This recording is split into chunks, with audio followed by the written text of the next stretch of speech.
Unser letzter Tag begann ganz entspannt um 8 Uhr. Als ich nach dem Frühstück das Hotel verließ und mich nicht direkt die Sonne anlachte, war mir sofort klar, ich hatte eigentlich gar keine Lust mehr auf die heutige Tour. Ich machte das jetzt nur noch, um die Tour abzuschließen.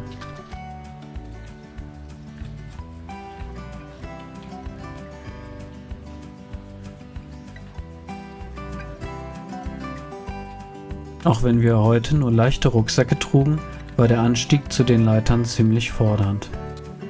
Als wir dann dort ankamen, war alles in dichten Nebel gehüllt und ich hatte einfach keine Lust mehr.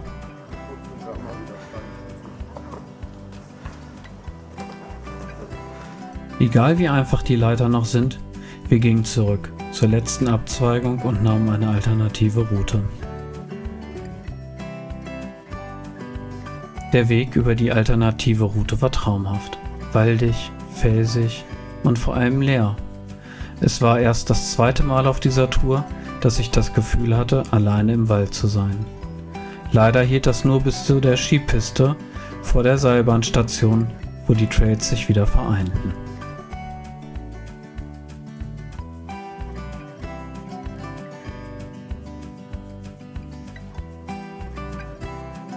Hier wurde uns klar, dass uns noch jede Menge Kilometer bevorstanden. Das Wetter hatte sich zwar aufgeklärt und aus dem nebligen Morgen war ein traumhaft schöner Tag geworden, aber es machte ihn leider auch nicht kürzer. Ein Stück weit hatte ich mir das auch selber zuzuschreiben, da ich die Leitern umgangen hatte. Doch es half nichts. Also machten wir uns auf den Weg über einen wunderschönen Pfad entlang des Berghangs, der weder besonders schwierig noch gefährlich ausgesetzt war. Er führte uns hinauf zu einem noch im Sommerschlaf befindlichen Skilift, von dem aus wir schließlich den höchsten Punkt des Tages auf etwa 2500 Meter erreichten.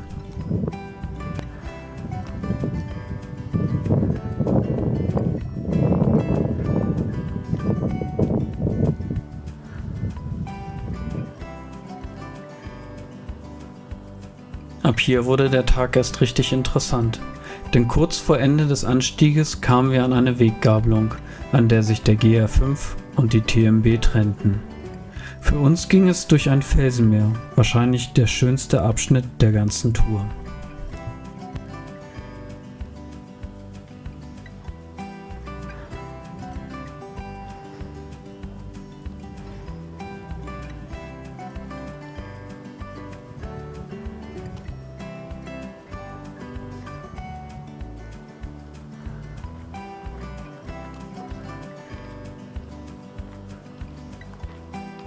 Zu unserer Überraschung erwarteten uns noch 2 Leitern in einer Felswand und einige kleinere Kletterpassagen. Oben an der nächsten Seilbahn angekommen, ging es eine ganze Weile auf leichten, aber felsigen Wegen bergab. In der Abenddämmerung, später auch in völliger Dunkelheit, ging es dann auf schmalen und vermutlich teilweise ausgesetzten Pfaden immer weiter in Richtung Lissouche. An manchen Stellen war es durch den Regen der vergangenen Tage recht matschig. Es gab Tritte im Fels, Stahlketten und Handgriffe, um an den Felsen hinabzukommen. Technisch gesehen war der letzte Tag der TMB der schwierigste.